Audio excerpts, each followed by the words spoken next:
It's a journey with a path. You're going to get bruised. It's going to hurt. You're going to get cuts. People are going to hate you. People are going to say mean things to you. People are not going to buy from you. And you're going to keep looking until you find your way.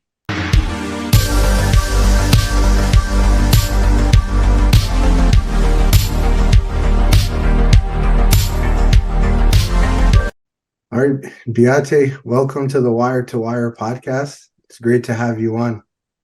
I'm excited to be here, Yusuf. Let's dive right in. Yeah. So if you wanna start by introducing yourself to the audience, tell them about yourself and what it is that you do.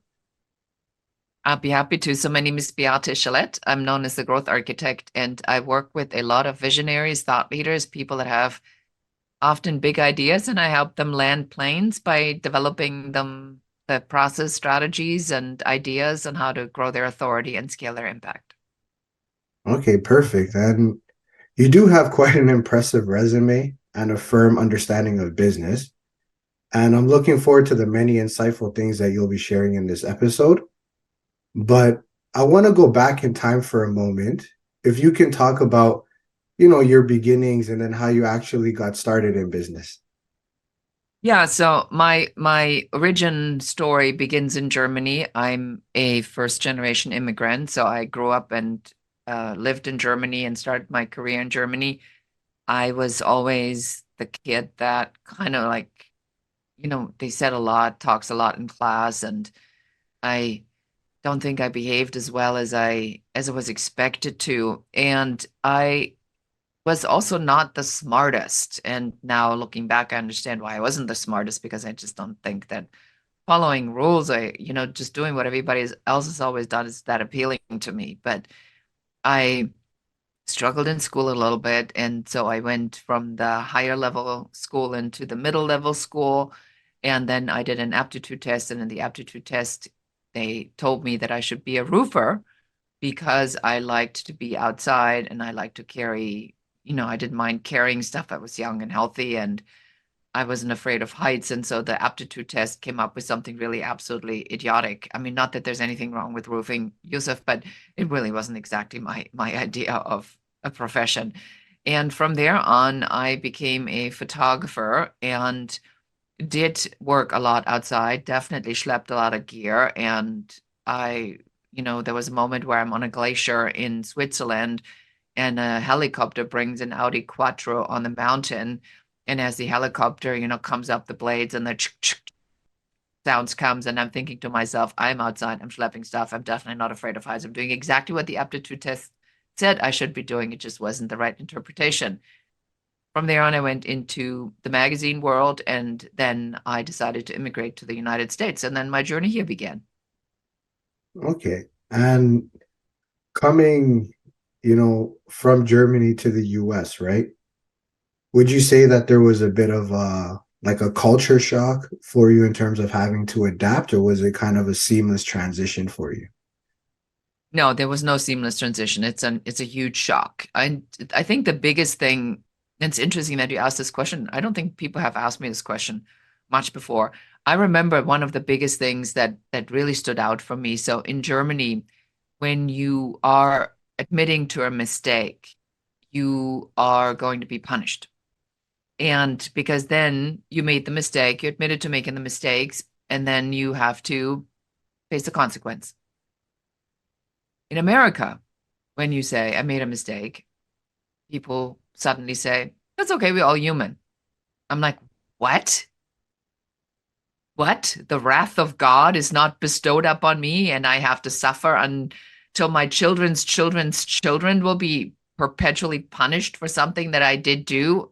And people here go like, no, everybody makes mistake. I'm like, are you serious? So that to me was one of the things that stood out the most, aside from that the portions are way bigger and everybody's louder and takes a lot more space and does think that they live in the greatest country in the world, which aside from France, I have not encountered.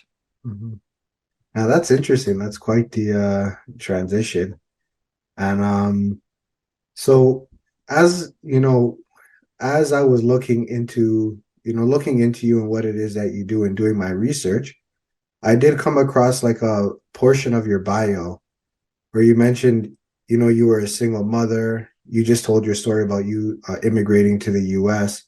And at one particular time, you had about 130, over $130,000 in debt. Now, having gone through those obstacles, did they at any point create self-doubt within yourself where you felt unsure about whether or not things were actually going to work out for you? I think it would be interesting to look at this from the perspective of saying, when you're staring the wolf in the mouth or the bear, you tackle the bear in the campground, that you would not be afraid of. Yes, you are afraid. I was very afraid and very nervous and fearful at a lot of times at a lot of junctions in my life. If I look at this from the perspective of where I am today, I have a more intellectual understanding of it because I've done a lot of mindset work and a lot of personal development work. And I understand that whenever you need to get to the next level, there is a spiritual law that when you are going to the higher nature of something, you need to leave something of a lower nature behind. So, like an animal eats another animal, eats another animal, eats another animal. And the further you up, the bigger the animal goes. So that the lower level is disappearing for the next level. And when I always explain it like this, when let's say you have the beat up Toyota, Yusuf, and it's done great, and you love it and it's been really good, but it's time to buy the car, whatever you want, the Tesla, BMW, Audi, Chevy, whatever that might be for you.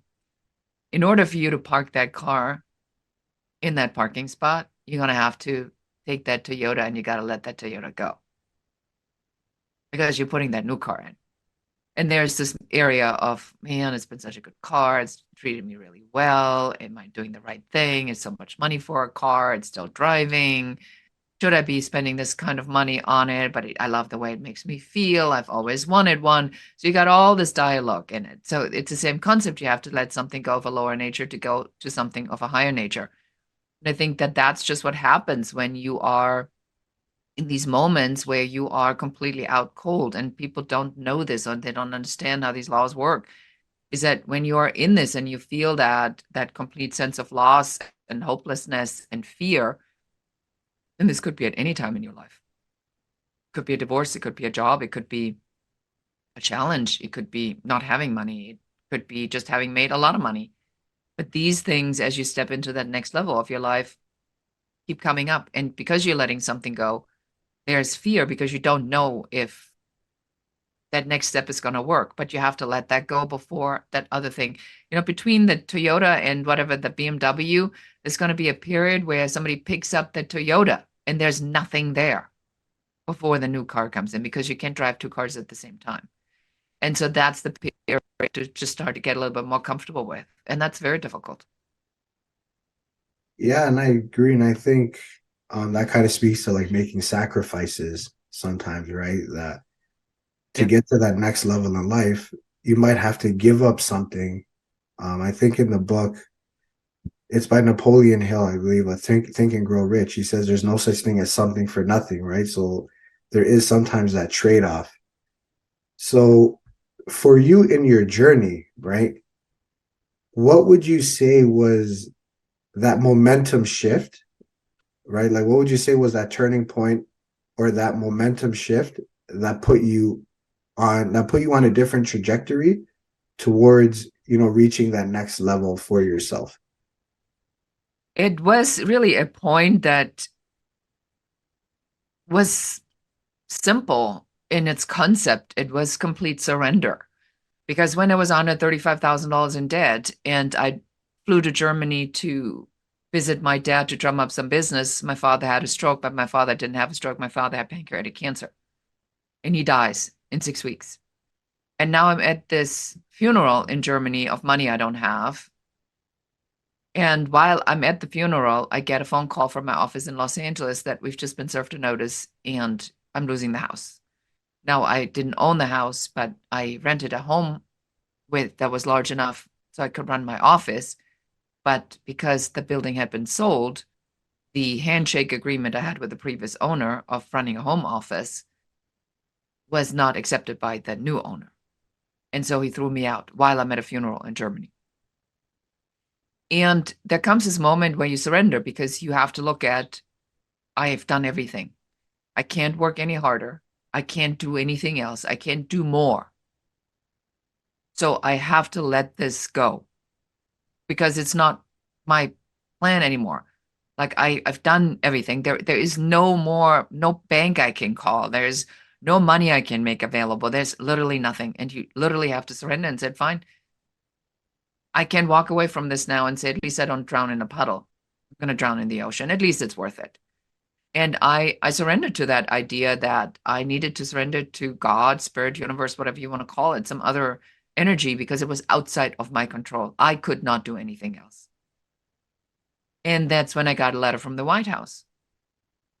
And I got the letter from the White House because I wrote this letter to the President of the United States back then, because my former mother-in-law was an absolute nag. Write the letter to the President of the United States. He's the number one guy in the country. If anybody can help you, he's the number one guy. Why are you wasting your time with anybody else? Go straight to the president. He's your president too. Have you written your letter yet? Fine. Fine. And I wrote the damn letter. Imagine my surprise when I get a letter from the White House and a phone call from the Small Business Administration, because they go like, who is this nutcase that writes a letter to the president when she could have picked up the phone and called us? Never even occurred to me. And the guy's like, well, I got to meet you in person because that is ballsy or unusual or stupid or whatever, or idiotic or brilliant. And so I walked in and I was fully prepared. I had written a business plan. I'd done the work, as I said. And then he says, I put in what you put in. And they helped me find a bank that was restructuring my $135,000 in debt into a 10-year fixed loan. That freed up my line of credit. That brought me to break even 3 months later. So between bankruptcy and break even was 3 months. This is how close I was. And then 18 months later, I'm the world leader in my category. And then a Bill Gates company comes and says, wow, this looks really awfully good what you're doing. Can you tell us how you did it? And I'm like, no. You want it, you buy it. And I said, oh, there's a thought. How much do you want? Is that couple million? And then they said, fine. So wow, that is interesting. In the grand scheme of things, shout out to your mother-in-law for putting that idea into your head. But you touched on something that I kind of want to go over. So you mentioned that you had a company that Bill Gates or a company of Bill Gates was looking to buy. So before we get into the details of that sale in particular, if you could talk a little bit about what was the business that you actually sold. Yeah, of course, I'd be happy to. So my business was a stock photography syndication, which means that I took existing images that the world's best photographer in the architecture and interior and design world took, and I resold them or relicensed them worldwide. My claim to fame was that because I had gone after the A-listers, I have made sure that I wasn't going to waste my time on B or C. And when people tell you, just start on a lower level and then work yourself up, don't do that. Start at the top level. Because if you do A, B, and C is going to tag along because they're going to want to be where everybody else is. And as a side note, what happened is that they then worked with the best architects and the best interior designers in the world. And they get the jobs from celebrities and the wealthiest people in the world because they're the A-listers. And so next thing I know, I get home stories from Julianne Moore, Seal, Madonna, Francis Ford Coppola. And then these photographers said, well, can you help us resell those? Well, I was an editor at Elle magazine in Germany. I used to buy them. Well, of course I knew how to sell them. So I built up a worldwide syndication. And because of my background and because I understood what people were looking for and the value of these celebrity images, I became the world leader in that category very quickly. Oh, that's impressive. And when you sold your company to Bill Gates, how did that deal come to be? Like, was it something that you were planning for from the inception of this company, or was it kind of something that just happened by happenstance, so to speak? I like this question a lot because people have this idea that they're going to build something and then suddenly out of the woods, somebody stumbles into your front lawn and says, Yusuf, this looks amazing. Can I throw a couple $1 million at you? Will you please tell me your business? And then you say, well, I wasn't really thinking about it, but okay, fine, because you want it so badly. That's not the way this works. When you are building a business, you need to be very clear what your exit strategy is, and you need to know your number because nobody is going to find a diamond in the raw by accident. They go looking at a mine or at an area where there's known to be diamonds. And if you are diving for the pearl and the oyster, you go dive somewhere where you know there's oysters. You don't just randomly jump somewhere in the ocean. So you have to have some sort of a plan on what it is that you're doing. And so I had a number and I had a very clear strategy that I wanted to get to a certain point and then sell my business for a particular number that meant that I would never have to work again. Okay. Yeah, and I think it's interesting that you do mention that about the exit strategy because like from stuff that I've heard and I've read, particularly in Silicon Valley, is that one of the primary questions that investors are always asking companies is, what is your exit strategy? 100%. So, I mean, you kind of mentioned this already. So, do you think the concept that you're mentioning, right, of having that exit strategy, is that something that is applicable for specific industries, or do you think it's something that is applicable all across the board? It's applicable for every industry because what's changed a little bit today is that when I sold my business, there were not a lot of exits. Today, it's very common. I mean, I know myself, a lot of people that have sold multiple businesses. And the way the people are strategic about this is that they're building something that is very much designed for somebody else to look at it and to acquire it. I'm working right now with someone who has a brilliant idea on how to update the interview process. And he developed a video format for that, which is so genius that when he came to me and he said, well, do you think there's a market for this? I've been thinking about this. And I said, this is $100 million SaaS idea. He says, are you serious? I said, it will change the way the world interviews. I said, a LinkedIn's going to want to buy this, and Indeed's going to want to buy this. So as we're building this, we're going to build this specifically to target the space that others don't have. So we are not going out and being the job board for job description. Although you could build that and say, I want to be acquired just to be taken off the market.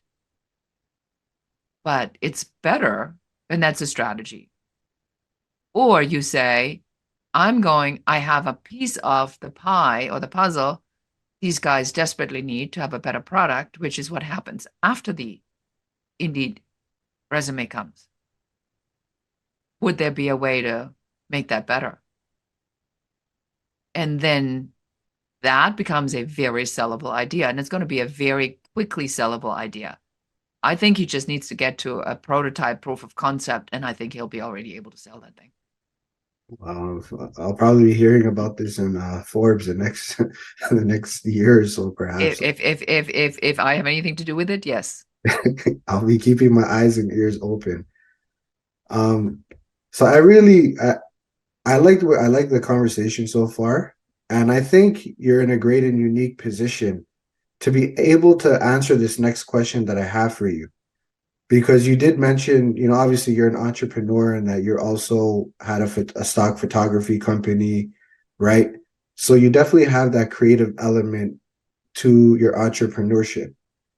So sometimes creatives, they can have this attachment, to the work that they do, right? And they seem to prioritize owning their work for various reasons, right? Whether it's, they just value ownership, whether it's for their legacy or having that passive income that it provides, whatever the case may be. But there's this attachment. And you also said something earlier that I found to be very profound about shedding things to get to that next level, right? So, from your experience and your knowledge, what do you find to be more beneficial? Maintaining ownership or being able to sell it for the maximum amount that it can possibly generate somewhat on the market? Depends on the business model. I'm working with a company that is a clothing recycling company.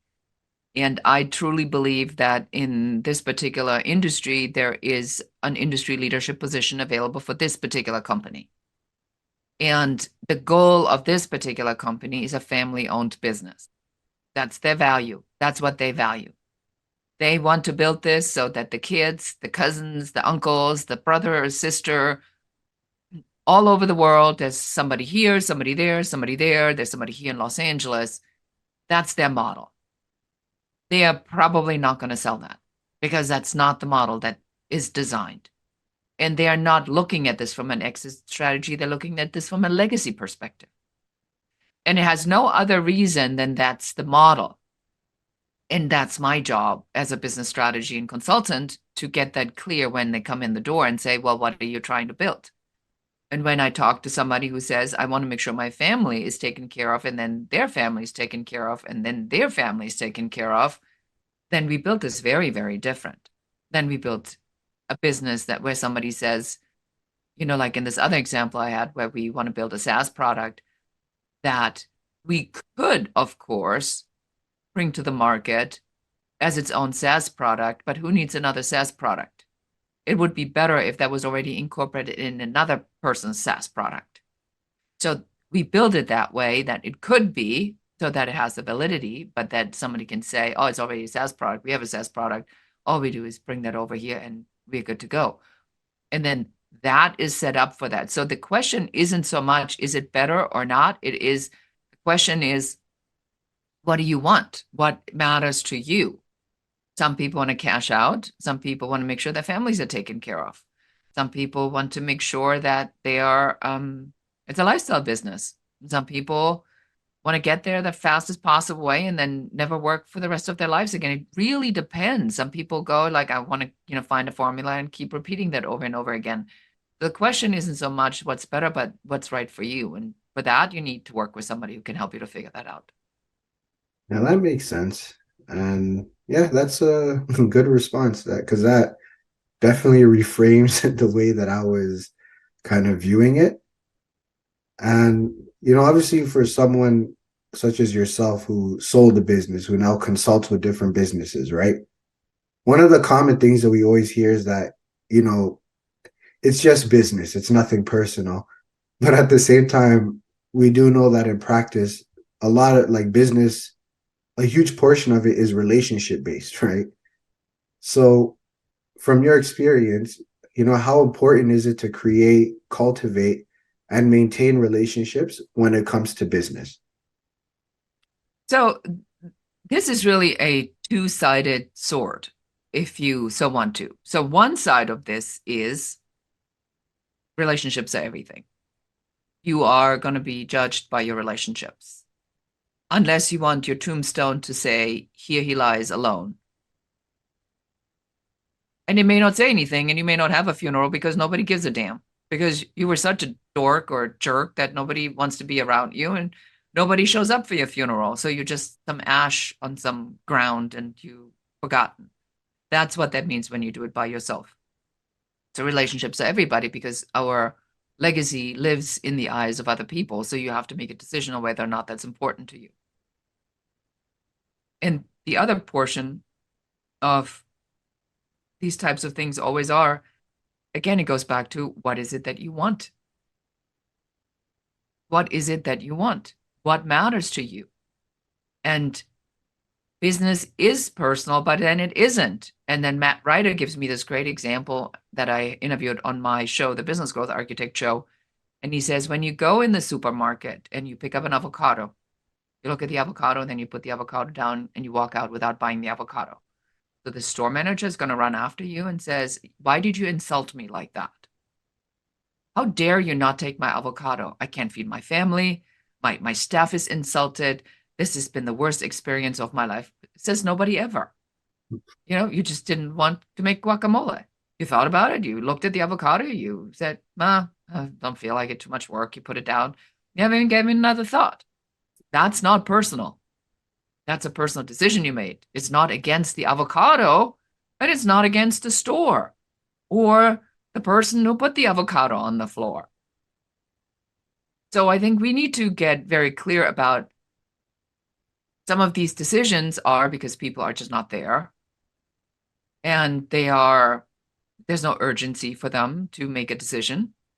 The pain point is not big enough. I always say people only move when the pain is greater than the fear of change.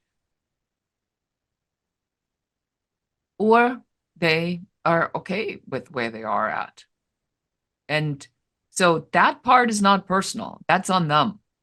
The part that is personal, you staying in touch and building these relationships and making sure that you know your stuff so that you can make them see the consequence of their inaction. Or even understand what happens if they don't take these actions. I was on a podcast today and somebody said to me, well, what would you tell people? I said, I would say, what are you waiting for? Like, when is one day? Is there a day in 365 days when you get to that page on the calendar where it says one day? Because I still have yet to find that day that says today is that day. Today is one day. People go like, well, I don't think today is the day. Well, there is no such thing as the day. It doesn't exist. The day is when you say it is the day. And that's why people stay stagnant where they are, because they go, well, let me pray on that a little bit more. Well, you already prayed on that. And you said, this is what I want. Should I do that? And God said, or Spirit, universe, whatever you believe in, said, that's a great idea. You go. And then you pray again and you said, are you sure? This is a really good idea.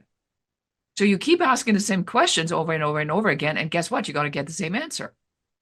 Because the question should be, what's my first step? What do I need to do? Where do I need to lead in? Show me the first person that's going to help me to get to that goal. And then your nagging mother-in-law shows up and says, write a letter to the president of the United States. And you go like, not that. Yeah. Or the Toyota shows up and you go, not a Toyota. I was expecting a Bentley. Or a bicycle that you have to repair first shows up and you say, no. That's our problem, is that we judge because we think that we're in charge of the path, and we're never in charge of the path. Our job is to ask for it and then look at what comes at us. And on a very personal example, I'm going through a massive transformation right now myself, and I'm experiencing feelings that I haven't had in a long time, heavy stuff, and I'm feeling anxious. I haven't been anxious in 30 years. I mean, I thought I worked through all my stuff, and boom, here it is. But it is because I choose to do a spiritual journey at the end of the year. And I think it's my subconscious throwing everything at me to not have to go there. I'm sitting here, I'm having a cough, I'm not feeling well. And I'm going like, well, maybe I'm going to be too sick to go. I mean, my system throws everything at me to prevent me from going. But I've made the decision. So now I have two choices. I'm going to say, I made the decision. Really, I expected this. I mean, I kind of expected this, but I didn't think it was going to be this intense. But thank God I have a partner who just looks at me and he says, babe, wow, your subconscious really does not want you to go. This is really intense. And he says, you just got to get clear that it's never going to be that bad when you actually do it. This is all the story stuff that we tell ourselves before we go. And I think that's what people need to get really clear on, Yusuf, is that everybody has that. It's just people may not admit that, and certainly not on social media when we 10x, 5x, 2x, 20x, I mean, come on, people, get real. It's a journey with a path. You're going to get bruised. It's going to hurt. You're going to get cuts. People are going to hate you. People are going to say mean things to you. People are not going to buy from you. And you're going to keep looking until you find your way. Napoleon Hill is very clear about that. Yeah, he Decision is the decision. Yeah, and that's what it always starts with, right? Like, because, and I kind of have the saying that I like to say to myself is that yesterday you said tomorrow. So you're always saying, okay, I'll get to this tomorrow, I'll get to this tomorrow, but like it'll never come until you actually do it. So you do have to, I do agree with you, you do have to make that conscious decision that you're just going to do something, right? Now, it might not get you to the mountaintop at that moment, but it'll put you on the path to getting there, right? So, I mean, I like the answer that you gave, and I think that kind of gives a good transition to the next thing I want to get into, which is more so the mindset aspect, right? Because you are someone that's known as the growth architect. So, if you could kind of explain, just what that is for people who might not understand what a growth architect means. Yeah, growth architect, the concept is pretty basic, is when you are building a house, you need a blueprint. And before you have the blueprint, you need a location.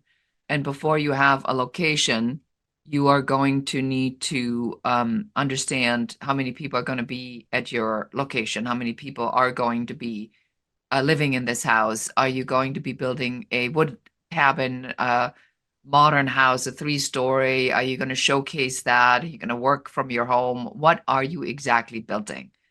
And then you need a blueprint. But the blueprint of a house doesn't say you have to have a white porcelain sink. You can, at any given time, decide you want a blue sink. And even if you've built the white sink, you can still go and say, you know what, the white sink's not working for me. I want a blue sink. I don't care if you paint the walls blue, gray, green, yellow, as long as the blueprint is built, because then I know you can live in this house, and then we fill it as it seems fit, as it works for you. That's what growth architecture is. It's a plan, a blueprint on how to build your house. Yeah, okay, and I think that definitely makes sense. And throughout this conversation that I'm having with you, right, one of the things that I've observed is that you're someone who's very resilient, and B, you really do prioritize, decision making and really just thinking things through, right? And what also too, you did say something interesting, and it was about that, we're gonna get cuts, we're gonna get bruises, and these things happen, right? Oftentimes they can be, defined as failure, so to speak, right? But what I always find interesting about failure is that, in social settings, we always look at it as something negative, like, oh, you're a failure, you failed, right?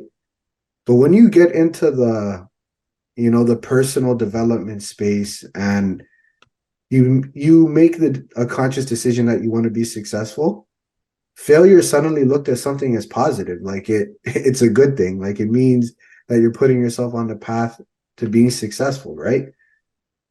So when you hear the word failure, what are your thoughts about it? And the idea of failing your way to becoming successful, like what are your thoughts on that concept?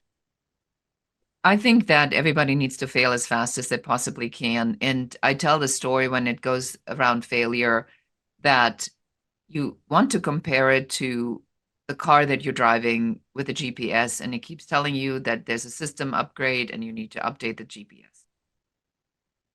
You're too busy because you got to go here, you got to drop the kids off, you got to get to work, you got to meet the client. You don't. And then one day, the shortcut under the freeway that you've always been taking is now blocked because the building, the on-ramp. So now you're going to stop the car. You're going to get out of the car. You're going to throw yourself on the pavement. You're going to say, I'm the worst driver in the world. That's it. I'm done driving forever. This is it. I cannot possibly manage such failure like taking the wrong turn or not having known or not updating my GPS. This is a sign that I'm incapable of driving. I'm going to return the car. It's better not to have any payments. And who knows if the destination is even still there by the time I've sorted this all out. Just nobody. You just look at the guy in the hard hat and his cute little, neon green yellow suit with the reflective stripe and the stop sign. You wave at him and you make a note. Should be updating my GPS maybe next time a little bit sooner. You are absolutely convinced that the destination that you were going to is still there. It didn't vanish before because you took a wrong turn. You turn around and you find another way. And so, why can we do that? But then, when we take a wrong turn in business, we throw ourselves on the ground and we act like it's the end of the world.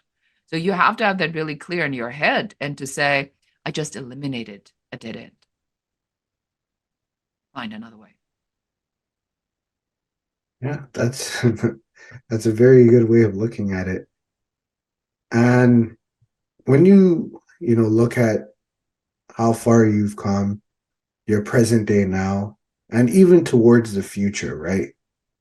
Do you have a specific principle or philosophy that you use as a compass to kind of help you navigate the different parts of life? Whether it be professionally, whether it be in business or even in your personal life, like you mentioned earlier, you're kind of entering new territory. Like, do you have a principle or philosophy that you apply that helps you navigate these different things? I will not drown in a puddle. That's really it. I mean, I'm not gonna die by candlelight. I'm gonna die in a flaming inferno in a big fat ocean, not in a puddle. It's just not worth it. I think people make too much of a big deal around the small things. I've invested $5,000. $5,000 is nothing. One deal, you can make a multiple of that. But it hurts because who wants to lose $5,000? But you have to have a better attitude about this. And I think the philosophy is that the challenge of the philosophy for everybody, Yusuf, is always the same. Who am I? Why am I here? Am I doing the right thing? Is this going to lead me to something? And sometimes, as you are working on the goal, you realize that as you're working toward that goal, it wasn't that goal, it was something else. Slack was a messenger service within a video game. The video game didn't make it, Slack did.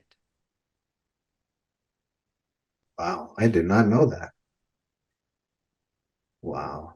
And it's interesting, like it's interesting perspective, right? Because like even to the story of WhatsApp, I'm probably saying it a little bit wrong, but I'm kind of paraphrasing here, but he was applying for jobs at Facebook and a bunch of other social media companies wouldn't get hired.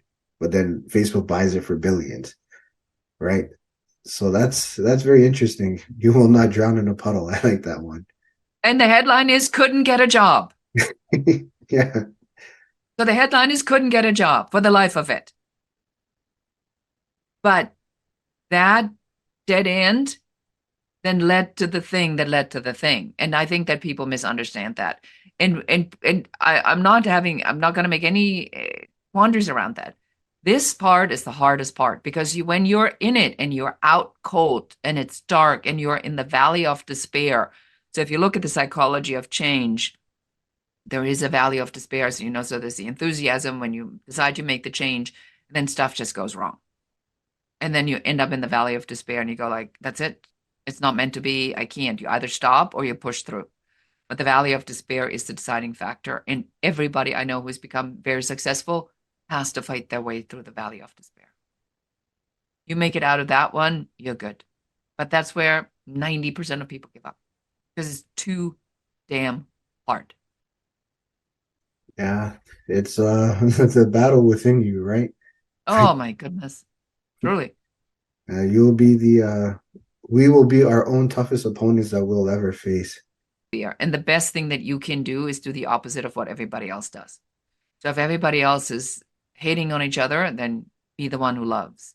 If everybody else stops advertising, be the one who advertises. If everybody is fearful, then be the one that has the courage, because that's how these times are best. These times are typically the biggest builder years. Like you'll look back at this and you say, this is where I made myself. Now when we look at my story, Yusuf, of how I was $135,000 in debt, single mom, immigrant, and all this stuff happens, and there was fires, floods, riots, earthquake, a tsunami. September 11th wiped out my business, a lawsuit where I lost $500,000.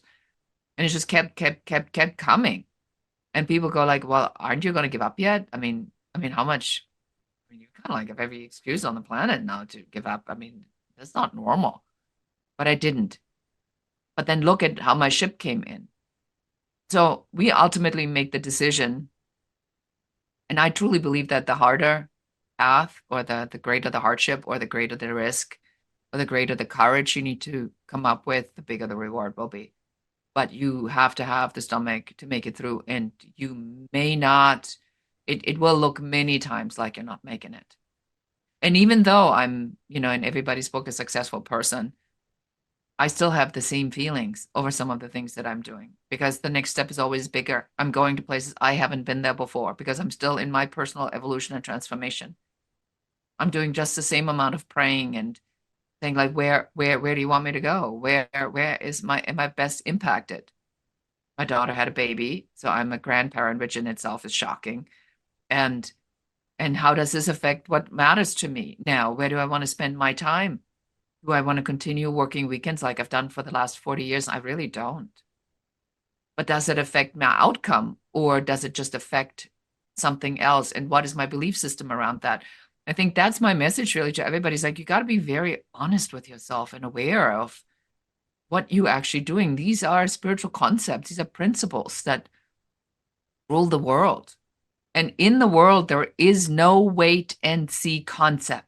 There's no wait and see concepts in physics, in science, or in nature. There is no oak tree that says, you know what, Yusuf, let's just agree on that. I'm going to do 100 leaves. Let's just do 100 leaves, okay? Right amount of leaves, I think. Then we see how people react to the leaves, if they like it. Then over the next couple of months, I slowly roll out the remainder of my leaves. Well, that's really idiotic, isn't it? Because it's spring, the tree needs to sprout. The tree just sprouts. There is no wait and see. There's no squirrel that says, I'm not so sure there's going to be a winter this year. Or maybe the winter's not going to be harsh enough, and maybe there's not going to be any snow. I'm just going to wait and see how things unfold. And then if I see that there's going to be a winter coming because I'm not sure, then I'm going to prepare for the winter, because by that time it's too late. So there is no wait and see concept. That's a thing that humans have perfected. And so if that's you and you've been waiting and seeing for years and years and years and years and years, I'm going to tell you exactly what you need to do. First thing I want you to do is I want you to go to the quiz we just created. And I literally am finishing this at the time of this interview,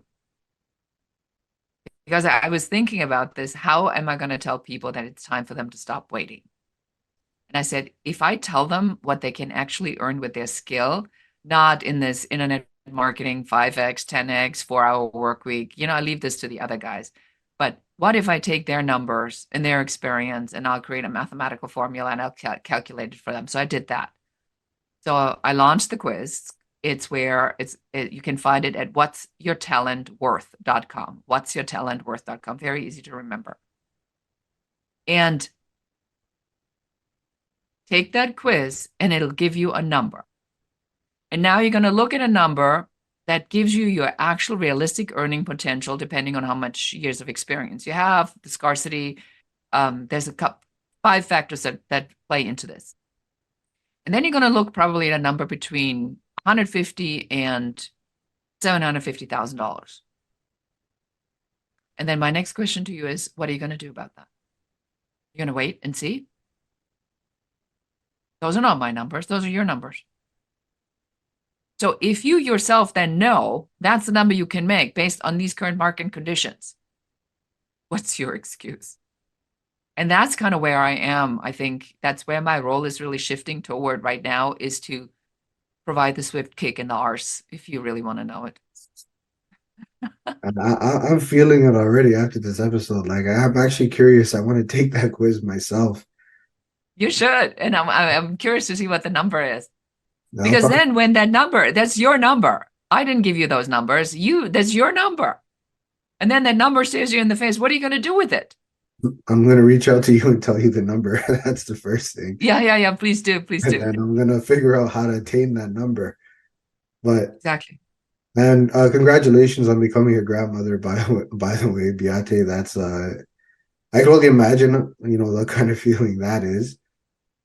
But it's just so interesting to hear, like, because I think what you're kind of defining is imposter syndrome, right? And I know that's a very common thing, especially when you're starting out and going through your journey. But for someone such as yourself to still be dealing with it, like it goes to show that it's not an end goal. It's an ongoing battle. So it's That's why I don't think we should call it imposter syndrome, because imposter syndrome gives it an out. What it is, it's the opportunity that's in front of you. And if you say, I have imposter syndrome, then you can say, well, I know I can do it, but it's the external circumstances and my weakness. What kind of excuse is that? So wait, so you know you can, and that's why I did the quiz, because I wanted irrefutable evidence that what you want is right there. And then what are you going to say? You said, well, I have the number. This is kind of what I was thinking. I have it confirmed. Confirmed. And now I'm going to choose to do nothing, because even though I now know that I can achieve this number, I choose not to do this. Because then the next thing that we're going to do is we're going to tell you exactly how to achieve that number, because that's the program that we built. And we had a program that I built years and years and years ago. And it's my best-selling program. We had over 22,000 people that taken this program. I did with a partner, and I did this. And sometimes interesting use of how these things work. I did this with a partner because I didn't want to be on the low level. I want to be on the high level part of the business. I want to do the high ticket sales and all that. And it just kept it was so bumpy. And I'm like, why is this not what is going on?